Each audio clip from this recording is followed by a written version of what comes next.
Non, les sorciers sont les gens les plus bêtes dans la vie là, quoi. Petite story time, je vous raconte une histoire d'un sorcier qui m'a vu et qui m'a raconté son histoire.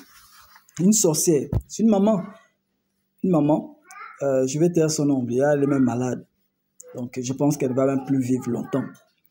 Donc écoutez-moi, elle vient me voir, elle me dit, elle regrette beaucoup, elle regrette énormément tout ce qu'elle a eu à faire à ses enfants. Et elle m'a dit elle voulait se confesser. Et donc elle vient me voir, elle me dit, apôtre, je vais vous dire une vérité aujourd'hui. Avant que je ne meure, je préfère le dire parce que ça va me permettre de me libérer. Ok, je dis, ok maman, vas-y, allez-y, je vous écoute. Moi, je me dis que ce sont des choses simples. Je suis étonné qu'elle me dise que je suis arrivé au niveau où, quand je devais avoir des enfants avec mon mari, puisqu'elle avait fait une alliance, puisqu'elle a eu à faire une alliance, en fait, elle a grandi dans une famille où les gens ne sont pas considérés, en fait. Les gens ne sont pas considérés, les gens vraiment sont tellement méprisés. Et c'est dans ce mépris qu'elle allait pleurer dans une forêt. Et dans la forêt, elle a été visitée. Elle a été visitée par l'esprit de sa grand-mère avant, mais elle n'avait pas connu sa grand-mère. Donc c'est sa grand-mère qui lui fait comprendre que, écoute-moi, avance sur cet arbre-là, tu verras une bague. Et donc quand elle a pris la bague qu'elle a portée, c'est là où elle a été initiée à la sorcellerie. Elle a commencé à dormir. Quand elle dormait déjà, elle pouvait voyager, aller voir les choses qui s'est passées dans le monde là-bas. Elle dit que là-bas, dans l'autre monde, c'est un autre monde. C'est un monde extraordinaire. Ça ne ressemble à rien. En fait, là-bas est plus beau qu'ici, en fait. C'est qu'il n'y a rien. Elle dit même qu'il y a certaines choses qui arrivent maintenant alors que ça existe là-bas depuis. Donc, en fait, le monde là-bas est plus développé que ce monde. C'est compliqué. Elle dit non, là-bas, je suis une princesse, je suis une reine. J'ai tout. En fait, j'ai tout. Et avant qu'elle ne tombe enceinte, on l'annonce déjà que avant qu'elle même ne sache qu'elle est enceinte, on l'annonce déjà que tu auras un enfant. Et donc, elle peut connaître les toits de l'enfant qui va naître. En fait, c'est comme ça. Donc, à chaque fois qu'elle mettait enceinte, à chaque fois qu'elle accouchait, elle a mis au monde 3 enfants. Parmi les 3 enfants, il y avait 2 filles et un garçon. Donc, la première, c'est une fille. Donc, quand la fille venait au monde, c'est une personne qui devait avoir une grande destinée de se marier et tout ça là. Mais elle a bloqué les toits de l'enfant. Elle a bloqué les toits de l'enfant. Elle a bloqué les toits de la deuxième. Elle a bloqué le toit de son fils qui devait être un grand chef, voyager. Elle a bloqué. Pourquoi? Pour avoir la puissance dans l'autre monde. Pas dans le monde physique, hein, dans l'autre monde. Parce que plus tu bloques les étoiles, l'étoile de tes enfants travaille dans l'autre monde en fait. On te fait croire que tu es. Maintenant, c'est à un moment, elle vient me dire, elle me voit, elle me dit, je regrette énormément. Parce que là, elle est malade, elle est sur le point de mourir. Elle se rend compte qu'elle a l'occasion d'être guérie, mais il n'y a pas de moyens.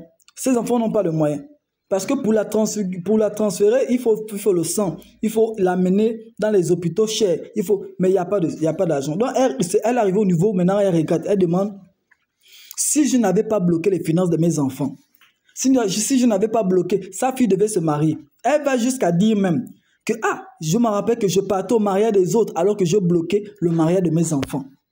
Donc, elle partait crier, oui, devant les autres là, avec ses copines qui mariaient leurs enfants. Alors que ses enfants venaient, ses enfants voulaient se marier. Sa fille voulait se marier.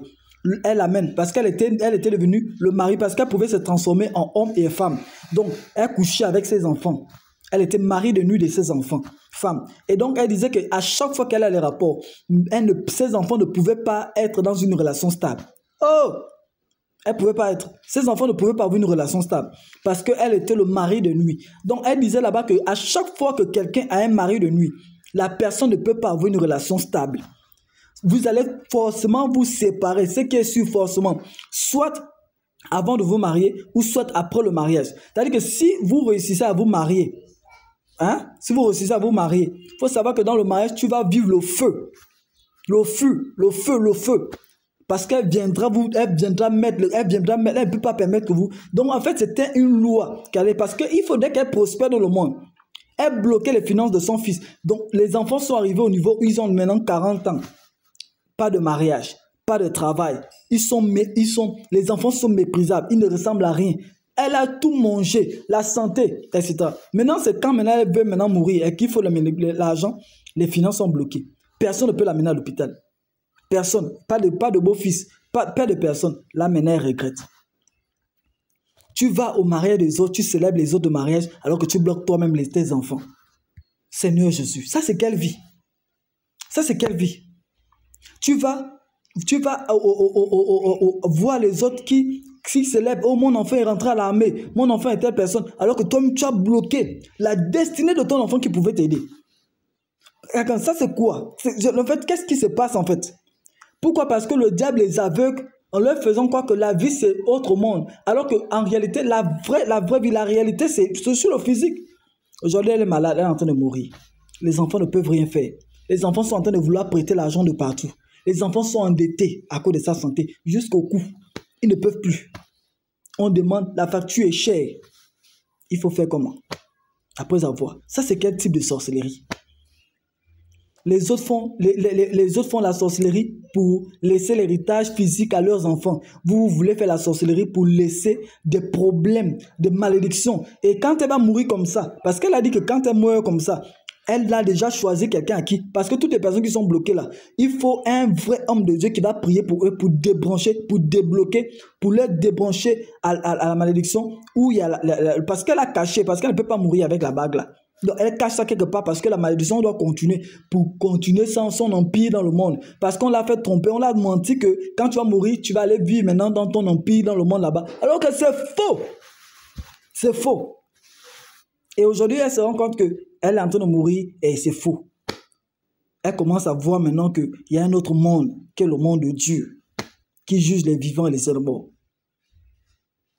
Toute personne qui m'écoute, toi qui manges tes enfants, qui bloque tes enfants, qui bloque le mariage, libère, je t'ordonne au nom de Jésus-Christ de Nazareth de libérer leur mariage, de libérer leur travail, de libérer leur destinée, de libérer leurs étoiles. Je te l'ordonne. Si tu as suivi cette vidéo, je te l'ordonne. Et quiconque a suivi cette vidéo, tu laisses un like, tu laisses un commentaire. Dieu permet à ce que tout sorcier qui a bloqué ton étoile, qui s'enrichit dans le monde spirituel là-bas, dans le monde des ténèbres, avec ton étoile, Dieu te restitue ta destinée. Au nom de Jésus-Christ de Nazareth.